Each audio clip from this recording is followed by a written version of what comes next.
In this extra step, we're going to set up a particle effect on our player that's actually going to play every time we jump. So we'll get a little bit more visual feedback for our player every time they leave the ground. So the first thing we want to do is go into our prefabs folder, find the effects folder, and we're going to look for the effect called Shockwave. And we're going to just click and drag that right out onto our player. And we want to make sure that that's actually centered on our player. So if we look at our transform component, we can see that its X, Y, and Z positions are all set a little bit willy-nilly.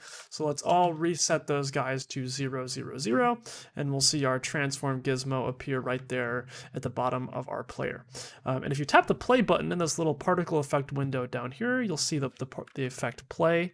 It is a little bit hard to see, but if you get close to it, you can kind of see it's doing like a cool shockwave distortion effect. So that's going to be our jumping particle effect. But now we need to set up the script that's actually going to play that effect. So let's move out of our prefabs folder over to scripts and find that created scripts folder. We're going to right click, click create, C# script, and we're going to name this one jump particle. Just like that. And then once we get that new script created, we can drag that script right out onto our player game object here and then open it up. We need to add a couple variables up at the top here. So we need to say public particle system jump particles, just like that.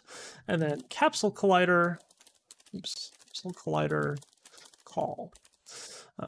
And that's going to handle actually getting the collider from our player prefab there.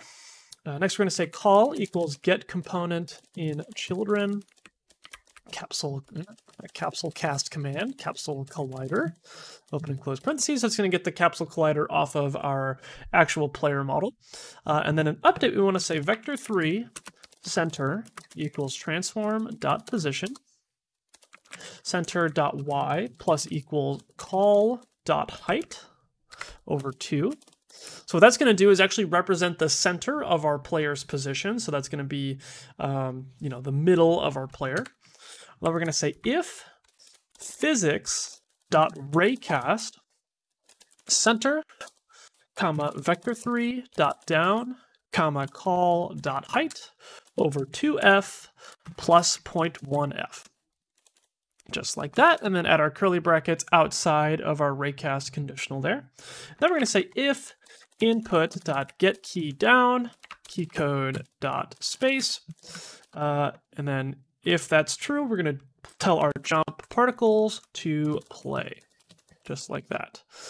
So what this is doing is in our if statement, we're firing a raycast from the center of our player in the downward direction at a length of half of our collider's height. So that makes sense, right? If we're firing it from halfway up our collider, we want to shoot down half of our height, plus just a little bit to see if we actually touch the ground.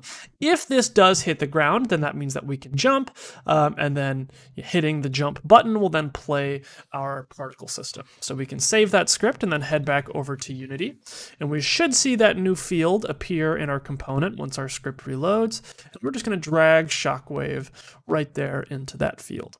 Once you've got that done, go ahead and save your script and hit play, go jump around, see how it looks, and then of course hit your check setup. And that'll be it for this extra step. As we go through and make changes to our player by adding objects or making tweaks and things, let's always make sure that this serves as a nice reminder. Let's always make sure that we select our player, go to the overrides tab, and hit apply all, just to make sure that all of the changes we're making are applied to our player in all of our scenes.